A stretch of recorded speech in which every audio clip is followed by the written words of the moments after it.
Example के साथ easy way में समझाऊंगा। ये दोनों जो क्वांटिटेटिव वेरिएबल की टाइप्स हैं। अभी क्वांटिटेटिव वेरिएबल क्या होता है? क्वांटिटेटिव वेरिएबल वो वेरिएबल होता है जिसके आंसर जो होते हैं वो नंबर्स की फॉर्म में होते हैं, जिसके रिजल्ट नंबर की फॉर्म में होते हैं। या हम इस तरह कह सकते हैं कि वो वेरिएबल जिनको हम न्यूमेरिकल फॉर्म में मेजर कर सकते हैं वो क्वांटिटेटिव वेरिएबल है। या जो हमारी ऑब्जर्वेशन है उनके रिजल्ट जो है नंबर्स की फॉर्म में अगर आएँ तो वो जो रिजल्ट हैं उसको हम क्वांटिटेटिव वेरिएबल कह सकते हैं। जैसे हमारी हाइट जो है हम उसको मेजर कर सकते हैं, किसी की 6 फीट है, किसी की 5 फीट है, किसी की 7 फीट है, तो ये क्या है?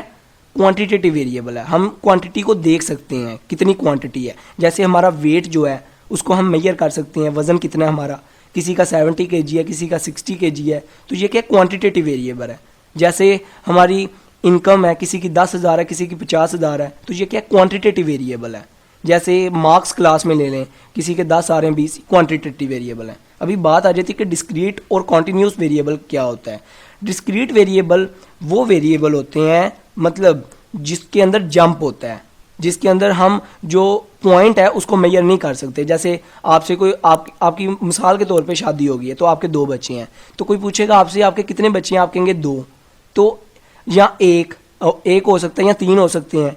तो ये क्या है? जंप है। आप इस तरह तो नहीं ना कह सकते मेरा 1.2 बचा है, तो इस तरह नहीं होता है क्योंकि ये डिस्क्रीट है। डिस्क्रीट में एक जंप होता है, इसमें एक जंप होता है और एक सर्टेन नंबर होता है, और बीच वाले जो माइक्रो या जो नैनो पॉइंट है वो नहीं इसमें काउंट किए जाते।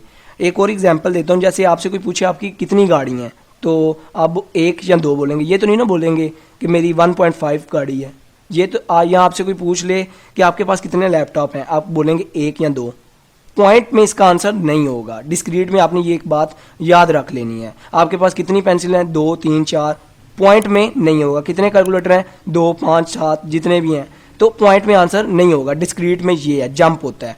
और कॉन्टिन्यूस में क्या होता है? कॉन्टिन्यूस में जो पॉइंट है ना वो भी काउंट किया जाता है। जैसे आपसे कोई पूछता है आपकी हाइट कितनी है, आप कहते हो 5.6777 जो भी है, तो आप हाइट को माइक्रो में भी काउंट कर सकते हो, छोटे से छोटे पॉइंट में भी काउंट कर सकते हो। अब अपने वेट को जो है उसको भी छोटे से छोटे पॉइंट में काउंट कर सकते हो। और इससे एक ये भी एग्जांपल ली जाती है कि इसमें वो चीज़ें आती हैं जो चेंज होती रहें। जैसे हमारी जो हाइट है वो चेंज होती है, तब्दील हो रही होती है, मतलब हमारी बहुत आराम से बढ़ती है, यकदम इसके अंदर जंप नहीं होता।